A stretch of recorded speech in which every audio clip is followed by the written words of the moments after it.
What if I told you that the obsessive heart-pounding anxiety you felt during your last toxic relationship wasn't actually a sign of like true love or like a soul connection, but it was actually just a software glitch in your brain's threat detection system. Yeah, total misfire. Exactly. So welcome to this deep dive. Today we're cracking open this stack of research that is just, well, it's tailored specifically for you, the listener who, makes a living solving complex systems. The analyzers. Right, the data analysts, the people finding the logic and everything, but who occasionally just sit back and wonder why the system inside their own head, goes completely rogue sometimes. Oh, absolutely. It's so common. Yeah, and we are moving past, the basic psychology you might already know. We're going straight into the biological and architectural blueprint of the mind today. The real hard science of it. Yeah, and the sources today, they contrast two distinct approaches to trauma and stress. There's EMDR, which is, maybe you can explain EMDR really quickly. Sure, yeah. So EMDR is, it stands for eye movement desensitization and reprocessing. Right. And it relies on this physical bilateral stimulation. Right. So literally moving the eyes back and forth to force the brain to physically process and reorganize unhealed trauma. Which is fascinating on its own. It is, yeah. Very neurological. But the core of today's stack focuses on Richard Schwartz's work, internal family systems, or IFS. Yes, IFS. And what fascinated me most about this wasn't, the clinical history of it, but the absolute rejection of the idea that you just have a single unified personality. Right, because, the monolithic mind, that's just a myth we've operated under for centuries. A total myth. Yeah. The classical view assumes you are just one cohesive I am this, I am that. Right, one person driving the bus. Exactly. Yeah. But IFS, which, and this is the cool part, has now been heavily cross-referenced with modern neurobiology. Oh, wow. Yeah, maps the mind as this dynamic inner ecosystem. It operates much more like a corporation. Or a committee. A committee, right. You have a core, undamaged self at the center. And it's surrounded by multiple different sub-personalities, which they call parts. Which, honestly, that makes so much intuitive sense when you look at how we actually behave every day. It really does. It completely explains internal conflict. It's why, a part of me desperately wants to go to a social event. Sure, you want to go out. Yeah, but then another part of me is frantically calculating excuses to stay home and watch TV. Right. It's not a malfunction of one single personality. It's literally different members of this internal committee just arguing for the steering wheel. That's exactly it. And the architecture of this committee is highly specific. Okay. So at the very center is what IFS calls the self, with a capital S. The self. Yeah. And the critical premise here, and this is huge, is that this self cannot be damaged. Wait, really? Not at all? Not at all. No matter what trauma or stress the system endures, the core self remains completely intact. That's a really hopeful idea, actually. It is. Schwartz originally defined this state by just observing his patients. He noticed that when people dropped their defensive postures, they naturally, spontaneously exhibited this specific set of qualities. Okay, what kind of quality? He categorized them into the 8 C's and the 5 P's of leadership. Okay, well, rather than reading off a list of like 13 different acronyms, let's look at the mechanics of those traits. Sure. A couple of the major C's are curiosity and compassion, right? Yes, curiosity and compassion are huge. And I'm guessing those are foundational because they are biologically incompatible with a threat response? Oh, that's spot on. Right, when a system is under threat, it narrows its focus to pure survival. Tunnel vision. Exactly. Curiosity requires a wide aperture.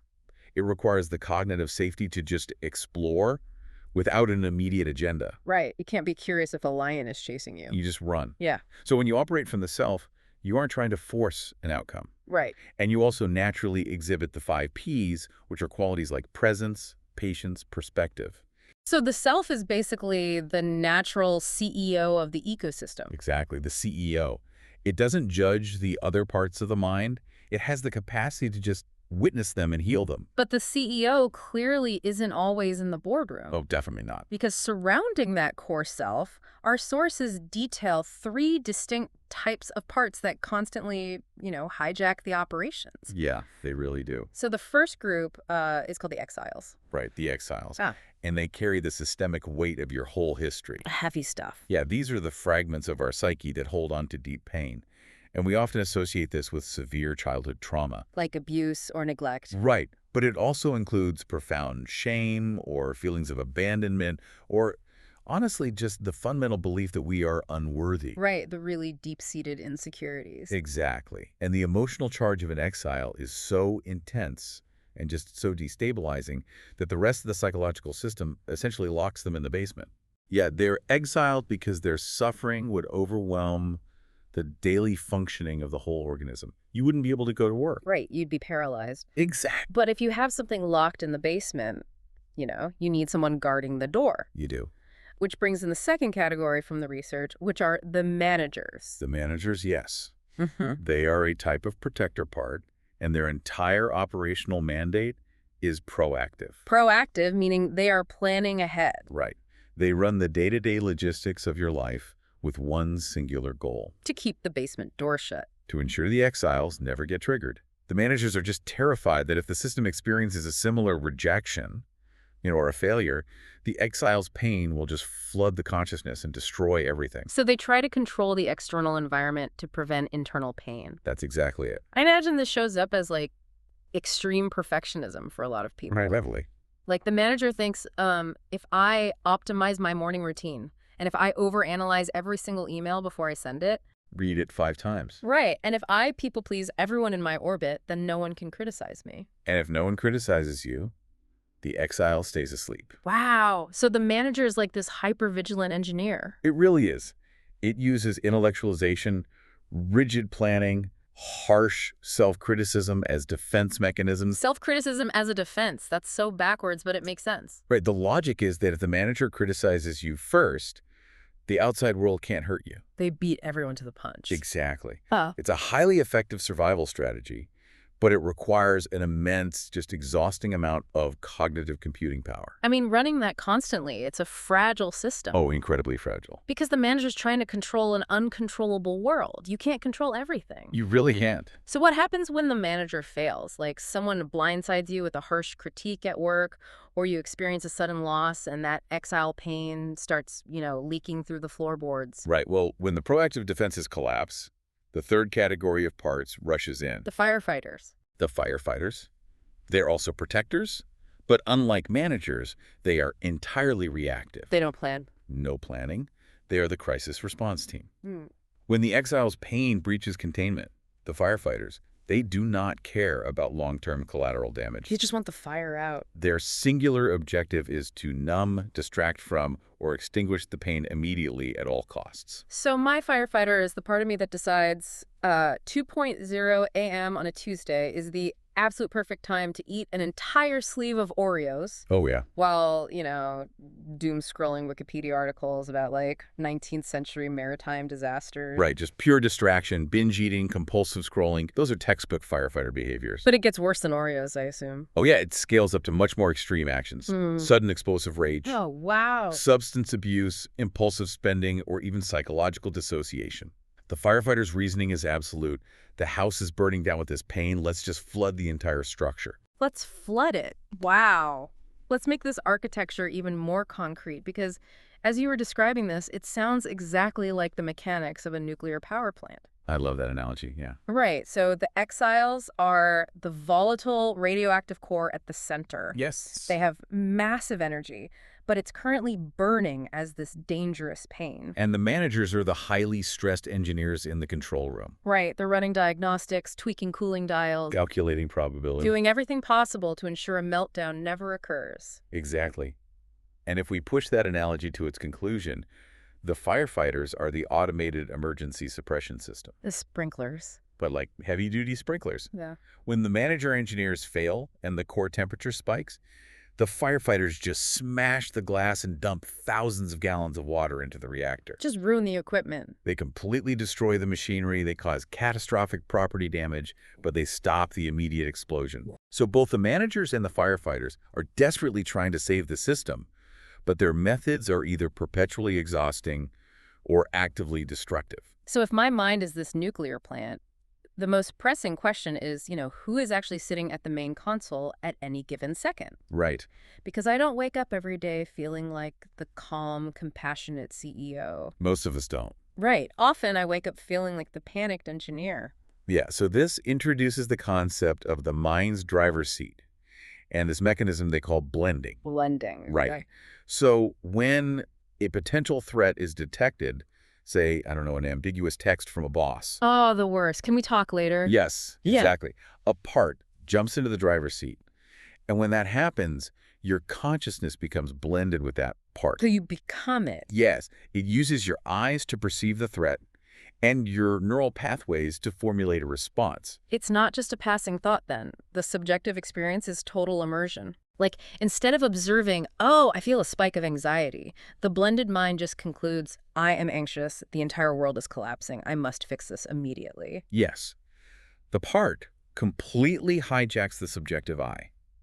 The loss of perspective is complete. Wow. And you cannot solve a manager's anxiety using the manager's tools because the manager is the one generating the panic to begin with. You can't use panic to fix panic. Exactly.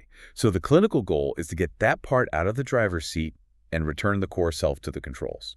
And IFS calls this unblending. Yes, unblend. Okay, let's deduce how we actually unblend. Because if I am in a state of high arousal and my manager is frantically turning dials, my first instinct is usually just to fight it. Right, to suppress it. I try to force the anxiety down, I take deep breaths, and I tell myself to stop overthinking, but I'm guessing that just deploys a second manager to yell at the first manager. That is exactly what happens. Fighting the system guarantees the system fights back. Right. You are introducing more conflict into an already hyper-aroused state. So to unblend, the sources outline this counterintuitive four-step protocol. Okay, what's step one?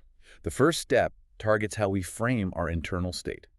It's a language shift. So if blending is the belief that I am the anxiety, unblending has to start by severing that identity. Yes. I have to change the pronoun from I am stressed to I notice a part of me is stressed. That minor linguistic pivot acts as a wedge. Yeah.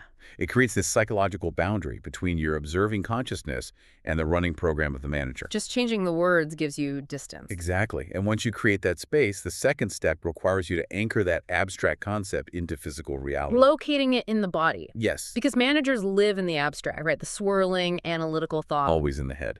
Right. So to pull out of that spiral, I would scan my body. Where is the stress actually living? Is it like a tightness in my jaw? Or a knot in your stomach. Right. I find the physical sensation. Right? It's affect labeling in a somatic context. Hmm. You locate the physical manifestation of the part, and this leads to the third, and honestly often the most difficult step. Okay. Now that you have located this tension, you do not try to evict it. You don't fight it. No fighting. You use the self's innate curiosity and compassion. You acknowledge and appreciate it. Wait, I'm supposed to thank the knot in my stomach? That feels highly unnatural when the knot is making me miserable. I know it sounds weird, but you are acknowledging its intent. Okay. You mentally communicate that tension. Yeah. I know you are burning immense energy trying to analyze this situation to protect me. Thank you for trying to keep the system safe. Wow. When a protector feels seen rather than attacked, its defensive posture actually softens. Which naturally opens the door for step 4, which is ask for space. Right. Once the manager feels appreciated, I can gently ask it, hey, can you step back from the console just a few feet and let the adult self handle this for a moment? And in clinical practice, patients consistently report that the physical tension noticeably loosens. It actually physically lets go? Yes, the grip on the nervous system relaxes and the cognitive aperture widens again. Okay, I have to play the skeptic for our listeners here. Please do. Because the idea that changing my internal pronouns to a part of me and expressing gratitude to my stomach can halt a heart-pounding panic response. It sounds suspiciously like poetic visualization. It sounds like therapy speak. That sounds a little soft. The skepticism is completely warranted, but this is where the hard science intercepts the clinical theory. Okay. IFS is essentially a cognitive user interface, a UI that maps directly onto measurable neurobiology. A cognitive UI. Yes, we aren't just talking about poetry. We were talking about manipulating the brain's physical hardware. Let's look at the control room through an fMRI scanner then. What is actually happening in the tissue when I execute those 4 steps? Well, when you are fully blended and spiraling, your amygdala, which is the primal fear center, is highly active. Just pumping out distress signals. Pumping them out. But the moment you engage in that first step, saying, I notice a part of me is anxious, you are utilizing affect labeling and metacognition. Thinking about your own thinking. Exactly. And doing that requires processing power from a completely different sector of the brain. Which one? Specifically, it activates the prefrontal cortex. Yeah. The dorsolateral and ventromedial prefrontal cortex, the DLPFC and VMPFC, they light up on the scans. And those are the advanced rational executive centers of the brain. Yes. When they activate, they send a physical inhibitory signal down to the amygdala. So it's a neurological override? Top-down inhibition? Exactly. The prefrontal cortex physically forces the amygdala to dial down its activity. So it's using the brake pedal. Yes. The linguistic shift of unblending acts as a command code. It marshals the prefrontal regions to apply the brakes, which measurably reduces cortisol secretion. Oh, wow. And it decelerates the heart rate. You don't need a PhD in neuroscience to manually activate your DLPFC. You just use the cognitive UI of unblending, and the neurobiology handles the execution. That is fascinating. That explains how we calm the managers down. But calming the control room doesn't fix the radioactive core in the basement. No, it doesn't. So how does this architecture actually process the exile's trauma? Right, so the protocol for reaching the exiles is categorized into what they call the 6 Fs. Okay, the 6 Fs. And they culminate in what the framework calls unburdening. The steps are find, focus, flesh out, feel toward, befriend, and fear. Okay, let's reverse engineer those. We've talked about finding and focusing on the part in the body. Right. Flesh out implies adding dimension. I imagine this means getting curious about the specific details of the fear. You know, separating the memory from the overwhelming emotion. It's about establishing context, yeah. You learn how old the part is, where it's stuck in time. Okay. Then you use feel toward as an internal diagnostic test. How so? You ask yourself, how do I feel toward this part right now? Oh, I see. And if the answer is, I want it to shut up so I can go to sleep, that means I'm not in the self. Exactly. I'm just blended with a different manager who is annoyed. A very critical realization. You cannot heal a part while blended with another protector. That makes total sense. You have to ask that secondary manager to step back until you genuinely feel compassion, until you are in the self. And only then can you befriend the protector and ask what it fears would happen if it stopped guarding the basement. Right. And once the protector trusts the self, it steps aside, and the self can finally interact with the exile. But how does simply witnessing an old memory permanently resolve the trauma, like biologically? This is where it gets really incredible. The clinical process of unburdening aligns seamlessly with the neuroscience of memory reconsolidation. Memory reconsolidation. Yes. For decades, the scientific consensus was that once a memory was consolidated into long-term storage, the neural pathways were fixed hardware. You couldn't change them. Right. It was just burn-in. But researchers discovered that when an implicit emotional memory is recalled, there's a specific time-bound window, roughly a few hours. Just a few hours. Yeah, where those synaptic connections become plastic and unstable again. The brain unlocks the file, basically, making it available for editing. Exactly. But to actually rewrite the file, rather than just rereading it, the brain requires a specific neurobiological trigger. What's the trigger? It's called a prediction error. A mismatch between what the brain expects to happen and what actually happens. Yes. When the exile's memory is brought to the surface, the brain's predictive engine expects it to be accompanied by the same terror, isolation, and helplessness that occurred during the original trauma. Because that's what happened last time. Right. But in the IFS framework, the patient is operating from the calm, grounded self. Okay. The self approaches the exile with profound safety and compassion. So the brain expects a threat, but it receives safety. That's the prediction error. The brain registers this mismatch. It realizes the old emotional code is no longer accurate. Wow. So during that brief window of synaptic instability, new proteins are actually synthesized. Literally rebuilding the structure. Yes, and the neural code of the trauma is physically rewritten. The memory of the event remains, but the emotional poison, the extreme belief of worthlessness or terror. It's permanently decoupled from it. Yes. You are literally hacking the brain's filing system to strip the emotional charge from the data. This is profound. But, the sources also explore the dark side of this system. Yes, they do. What happens when the trauma is inescapable? When the manager's planning and the firefighter's chaos are both just utterly insufficient to protect the core? Right. When the system faces an insurmountable threat, such as chronic childhood abuse or profound neglect. Stuff you can't just manage your way out of. Right. The sympathetic nervous system's fight-or-flight response fails. The organism cannot fight, and it cannot flee. We're trapped. According to polyvagal theory, the autonomic nervous system then deploys its most primitive survival circuit, Which is? the dorsal vagal shutdown. So if the nuclear core is going to explode regardless of what the engineers do, the system just cuts the power grid entirely. The clinical term is pathological dissociation. Is the freeze response escalated to its absolute limit? What does that actually look like for a person? The consciousness completely detaches from the sensory experience. Patients report depersonalization. Like floating above your body? Yes, the sensation of hovering near the ceiling, watching their own body from a third-person perspective, or derealization, where the surrounding environment suddenly looks artificial or two-dimensional. Like being submerged underwater. Exactly. And the sources reference a landmark 2020 study out of Stanford University that actually mapped the mechanics of this extreme shutdown, right? Yes, published in Nature by Carl Ross Laboratory. They sought to identify the precise biological mechanism of dissociation. How do you even test for that? They started by testing mice and eventually verified the findings in a human epilepsy patient who already had implanted electrodes. Oh, wow. And they isolated a specific circuit in the retrosplenial cortex. What exactly triggers the detachment, though? They discovered that during severe threat, this specific brain region exhibits a highly distinct rhythm, a 3 Hz oscillation. 3 hertz, so just a very specific brainwave frequency. Yes, and when this 3 Hz rhythm activates, it functions like a circuit breaker. It completely severs the connection between the physical sensation of pain and the emotional suffering of pain. The brain tunes itself to a 3 hertz frequency and simply unplugs the emotional receiver. Unplugs it entirely. And chemically, it's a flood. The brain inundates its own synapses with endogenous opioids, which are natural painkillers. Okay. And simultaneously, it blocks the NMDA receptors. NMDA receptor blockade. Wait, that is the exact mechanism of action for ketamine? Yes.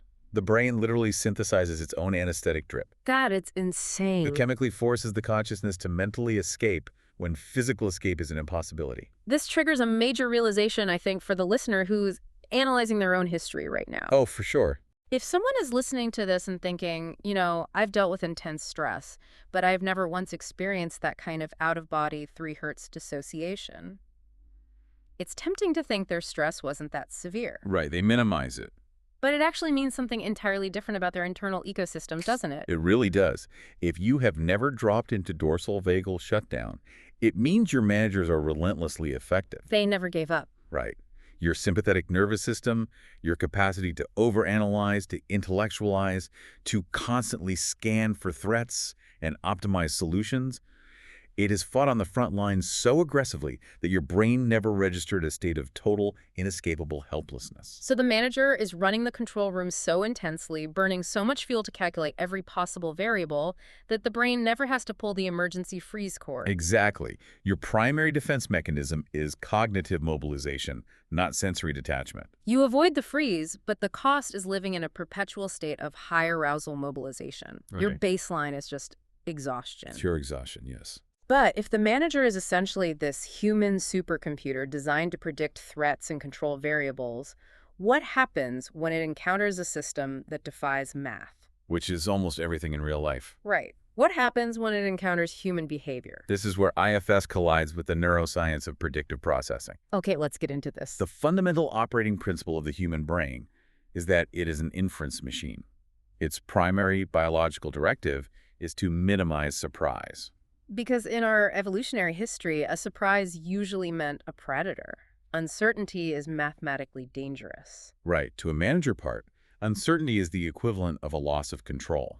And a loss of control means the perimeter is breached and the exile is going to get hurt. So it panics. Yes. Therefore, when a manager detects uncertainty, it allocates massive cognitive resources to solve the variable, to force the unknown into a predictable pattern. But the sources point out a critical flaw in the manager's logic here. It's running on outdated firmware, a version lag. The version lag is huge. The manager's programming was usually written when you were a highly vulnerable child. Right.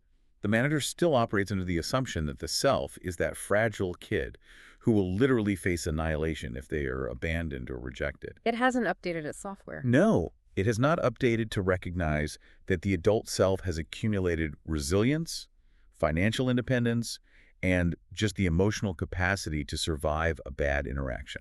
So the hardware is an adult, but the manager is running iOS 4. Basically, yes. It treats a text message left on read like a threat to the organism's physical survival. And this version lag is the exact mechanism that makes highly analytical people so susceptible to what we culturally label toxic attraction. Oh, 100%. Let's deconstruct that attraction, because this is the core of it. Why do people who solve complex logical problems for a living repeatedly find themselves drawn to chaotic, hot and cold romantic partners? It comes down to cognitive load and predictability. When you interact with a stable, emotionally consistent, available person, their behavioral inputs match their outputs. They say what they mean. Right. To a hypervigilant manager, a predictable system is a solved equation. It requires zero processing power. So the alarm bells stay quiet. But because the manager is so accustomed to high arousal states, it misinterprets that neurological piece as a lack of chemistry. It codes the stable person as boring. Wow.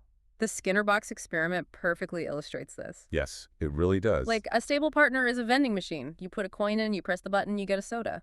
Every single time. Reliable. It's safe and reliable, but nobody stands in front of a vending machine obsessing over what it's going to do next. Exactly. But an unpredictable, hot and cold partner operates on a variable ratio schedule of reinforcement. They are a slot machine. They are a slot machine. You pull the lever, you send a thoughtful text, you try to initiate a connection, and you have zero idea what the payout will be. Sometimes you hit the jackpot of intense affection and validation, and other times the machine goes completely dark. And behavioral psychology proved decades ago that intermittent reinforcement is the most addictive reward schedule for the mammalian brain. It just hooks you. Completely. But internally, that dynamic is even more destructive. When the unpredictable partner withdraws, the uncertainty triggers a massive manager alarm. Because it's an unsolved variable. Yes, the manager marshals all your cognitive bandwidth to solve the partner. It's asking, why did the pattern change? What variable did I introduce? If I parse every sentence of our last conversation, I can find the logical flaw and restore the connection. Right. The irony is that human beings are non-deterministic systems. Totally unpredictable. You cannot mathematically solve another person's emotional baggage. But the manager tries anyway. It does. You spend immense cognitive energy attempting to build a predictive model for a chaotic system. And this leads to the most tragic misinterpretation detailed in our sources. What's that? While the manager is frantically running calculations, your nervous system is in full sympathetic arousal. Fight or flight. Yes, your heart rate is elevated, your mind is racing, you can't sleep, and your thoughts are obsessively tethered to this one person. Yeah.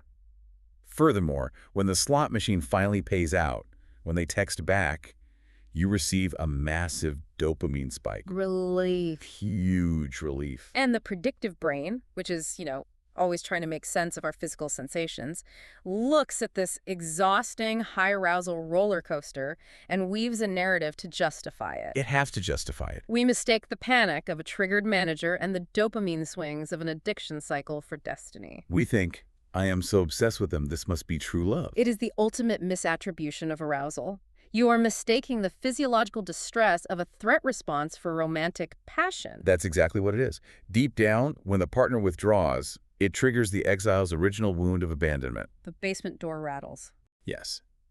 And when the partner momentarily returns, the exile feels a fleeting sense of salvation.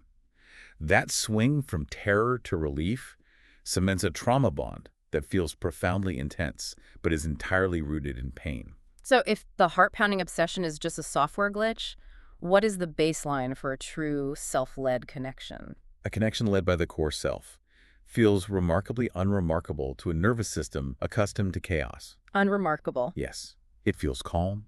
It feels clear and secure. You don't have to allocate 90% of your brain's processing power to analyzing the subtext of a conversation. You just exist. Right. You experience the 8 C's. Clarity, confidence, connectedness. It does not feel like an exhausting puzzle you have to solve to prove your worth. Retraining the brain to tolerate peace instead of chasing the adrenaline of panic. Exactly. But this raises a crucial distinction for our listener, I think, because the manager uses logic, causal modeling, analysis. Are those analytical traits inherently toxic? Not at all. Because the ability to analyze and solve problems is literally how many of our listeners navigate the world successfully. The sources make a brilliant distinction here. The cognitive desire to analyze is not the problem. Highly intelligent people use the exact same neurological hardware, the networks responsible for pattern recognition and causal modeling, for two vastly different purposes. Okay, depending on what? It all depends on which software is running the hardware, the self or the manager. So same hardware, different operating systems. Right. When the self is running the analytical hardware, what does that look like? It manifests as true curiosity. Psychologically, this is an approach motivation. It is driven by abundance, flow, and exploration. Okay. You want to understand the mechanics of a complex system because a system is intrinsically fascinating. And crucially, if you encounter a variable you cannot solve, or if there is no immediate answer, your nervous system remains perfectly calm. You can tolerate the uncertainty. It's the difference between a scientist exploring a black hole and a person lost in the woods. I love that, yes. The scientist doesn't panic when they don't know the answer. The unknown is the entire point of the exploration. But when that identical analytical hardware is hijacked by the manager... Curiosity degrades into anxiety. Ah. This is an avoidance motivation. Yeah. It is driven entirely by fear. You are running causal models and analyzing data because you feel fundamentally out of control. And you're trying to construct a fortress of certainty to protect yourself. In this state, uncertainty is intolerable. If you cannot find the answer, your nervous system escalates into distress. The unknown transforms from an opportunity into a lethal threat. Exactly. So the practical application for the listener isn't to stop analyzing. It's about routing that processing power to the correct systems. Exactly. You want to deploy the manager's relentless logic toward objective, deterministic systems. Writing code, optimizing a supply chain, analyzing financial markets, systems that actually possess an underlying discoverable logic. Yes. But when you are interfacing with the chaotic, non-deterministic reality of human beings, like a flaky partner, an irrational boss, like highly emotional family member, you cannot apply a mathematical algorithm to their behavior. Trying to solve them will only burn out your hardware. It absolutely will. In those moments, you have to initiate the manual override. You execute the unblending protocol. Right. You acknowledge the manager's desperate urge to find the logic, but you explicitly route the problem to the self. You decide to accept the ambiguity of human behavior rather than trying to control it. You give the manager permission to power down, and you let the adult self navigate the uncertainty. This has been a massive paradigm shift. We've charted the architecture of the mind, moving away from the monolith into an ecosystem of exiles holding the pain, firefighters creating chaos to numb it, and managers working themselves to the bone to predict the unpredictable. It's a busy ecosystem. Yeah. We've looked at the neurobiology of how a simple language shift physically forces the prefrontal cortex to quiet the amygdala. The top-down inhibition. We explored the outer limits of polyvagal shutdown, where the brain synthesizes its own anesthesia. The 3 Hertz rhythm. And most importantly, we've unmasked the illusion of toxic love, realizing that the desperate need to solve a hot and cold partner is just an outdated survival program running in the background. The overarching takeaway is profound self-compassion.